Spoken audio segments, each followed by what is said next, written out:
जय जय सीताराम, जय जय सीताराम। बहनों भाइयों, मैं अनिल भारद्वाज यूट्यूब चैनल में आपका स्वागत है। एक बार आपका फिर हार्दिक अभिनंदन।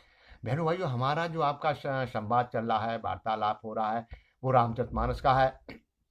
रामचरितमानस में भी उत्तरकांड में है और उसमें कागभूषणी और गरुड़ जी का संवाद चल रहा है। गरुड़ जी को बता रहे हैं कि कलयुग में, कागभूषण जी बताते हैं कलयुग में क्या क्या होता है। बहनों भाइयों, मैं आपको रियलिटी बता रहा हूँ कि का जो गरुड़, जब बाबा तुलसीदास जी ने, पढ़ाते हैं सुनील तुलसीदास जी ने जो वर्णन किया है कागभूषण का, जो बता रहे हैं, उनमें एक शब्द ही नहीं, एक अक्षर भी गलत नहीं है, यथार्थ है ये। लेकिन हाँ, पढ़ेंगे समझेंगे उसके बाद ही कहीं आप समझ पाएंगे इसको। इसमें कोई विलंब न करते हुए मैं आगे का लिखता हूँ। हमारी चौपाइयों का संवाद चल रहा था। वो नार विवश नर सकल गोसाही और नाचे नट मर कटकी। मैंने भाइयों, माया मान लीजिए चाहे नारी मान लीजिए, इस कलयुग में माया इतनी वशीभूत हो गई है। सुबह शाम यहाँ वहां वहां, मतलब पूरे दिन आप ऐसे लगे रहेंगे, एक गधे की तरह आप लगे रहेंगे और फिर भी आपका काम नहीं बन पाते हैं। ऐसे ही नारी को मनुष्य ने ऐसा जकड़ रखा है, जैसे मदारी बंदर को नचाता है, मदरी को नचाता है, वैसे ही हमारी स्त्री समाज आज, देखा होगा आपने, आगे बाजू आजी पीछे देख रहे हैं, वो नचा रही है। ये सत्य है। आप इसको माया मानिए या नारी नारी मानिए। तो ये चौपाई है। तो ये फिर एक बार पढ़ के सुनाता हूं मैं, क्योंकि पिछले वीडियो में मैंने बता दिया था। नार विभस नर सकल गुसाई, नाचहे नट मर कट की नाही। एक बार थोड़ा सा और समझा दूंगा जिसे आप पढ़ सकें। नार विवश नर सकल गुसाही, नाचहे नट मर कट की नाही। अब आता है दूसरा चौपाई। इसके आगे की चौपाई है, शूद्र दुजन उपदेश ज्ञाना और मेल जनेहू लय खुदाना। आज आपने देखा होगा, हम हमको सूत्र कह रहे हैं, हमको सूत्र कह रहे हैं। अरे भैया, सूत्र को समझे ही नहीं। संस्कृत में कभी कभी शूद्र को राजा के रूप में भी माना गया है, जो मैंने पढ़ा एक जगह। दूसरी बात, आज से मतलब 1800 के करीब, 1750 के करीब, 200-300 साल पहले हमारे 8 लाख गुरुकुल थे। आप विश्वास नहीं करेंगे, आप इतिहास पढ़ेंगे, आप देखेंगे तो हमारे 8 लाख के करीब गुरुकुल थे। अच्छा, उनमें हर प्रकार की शिक्षा दी जाती थी। क्या उसमें ब्राह्मणी पढ़ते थे? क्या उसमें क्षत्रिय पढ़ते थे? क्या उसमें से वैश्य पढ़ते थे? उसमें सभी पढ़ते थे। लेकिन वहां से, जहां से पढ़ के निकलते थे, तो उनके पास जैसे आज सर्टिफिकेट दिया जाता है, उसमें लिखा होता ब्राह्मण सर्टिफिकेट। आप ब्राह्मण हैं, आप क्षत्रिय हैं, आप वैश्य हैं, ये लिखा होता था। हाँ, ये तो हमको बेकार की बातों में अंग्रेजों ने जात पर बांध के, ये जाति जाति का, इस जाति का, इस जाति का, इस जाति का, इस जाति का, कर्म का आधार, कर्म कर्म प्रधान है विश्व वच राखा। तो कर्म के आधार पर ही हमको, जैसे जो हम करते थे वही हमको बताया जाता था। सर्टिफिकेट मिलते थे उसका, आज जो मिलते हैं आपको, जो तमका लगाया जाता है आपके, ऐसा नहीं था कुछ। लेकिन हाँ, ये दबंग भी होते थे। लेकिन ऐसे जो सूत्र जो होते थे, उनको बता, ये उनको समझाया जाता था कि आपने ये काम करना है, बस इतना अंतर था।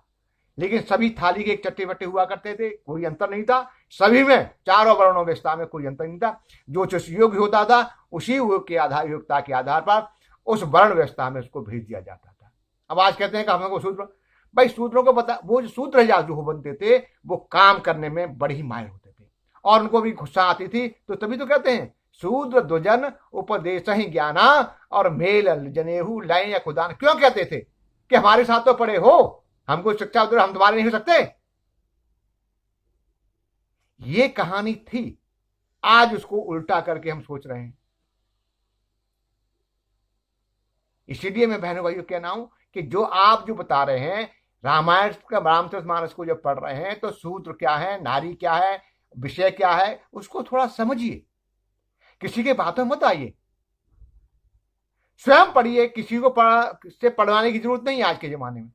अगर थोड़े बहुत पढ़े हैं, आपके घर में कोई आजू बाजू पढ़ा, उससे पूछ लो, अर्थ नहीं आ रहा तो पूछो। इसलिए मैं आपको कह रहा हूं कि शूद्र का कोई हमारे समाज में अलग से नहीं थे। जब साहब जा रहे हैं तो ये खानी है। लेकिन इनको कौन समझाए?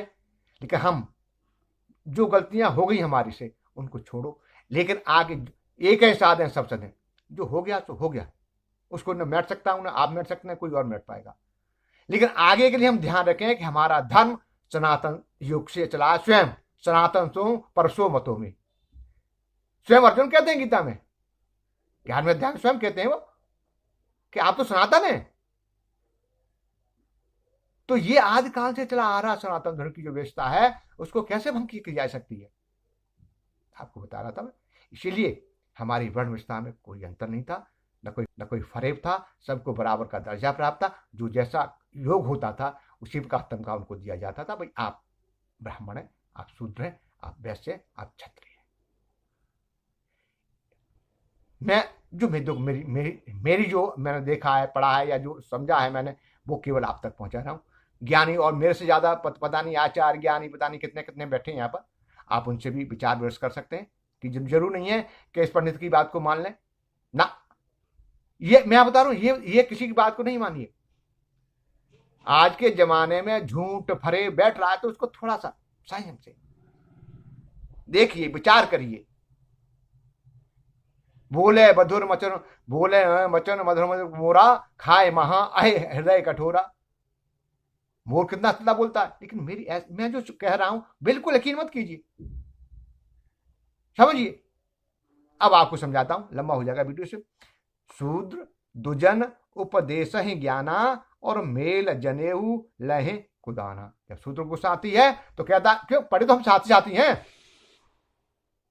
कहती बराबर तुम क्या, हम तो पहन सकते हैं जनेऊ, कैसे पहना जाएगा, ये फिर उनको बताना पड़ता है।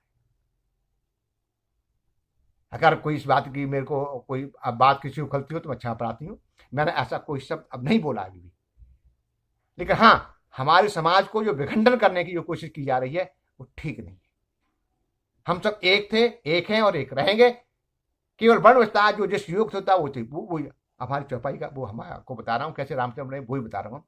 शूद्र दुजन उपदेश ज्ञाना, मेल जने उले हैं कुदाना। शूद्र दुजन उपदेश ज्ञाना, और मेल जनेहू ले हैं कुदाना। शूद्र दुजन उपदेश ज्ञाना, मेल जनेऊ ले हैं कुदाना। इसी के साथ मैं विराम लेता हूँ। आगे के लिए दूसरी चौपाई आएंगी, उन पर अपने विचार रखूंगा, समझाऊंगा आपको कैसे पढ़ी जाएगी। तब तक के लिए मैं आपसे इजाजत लेता हूँ। जय सीताराम, जय जय सीताराम, जय जय सीताराम।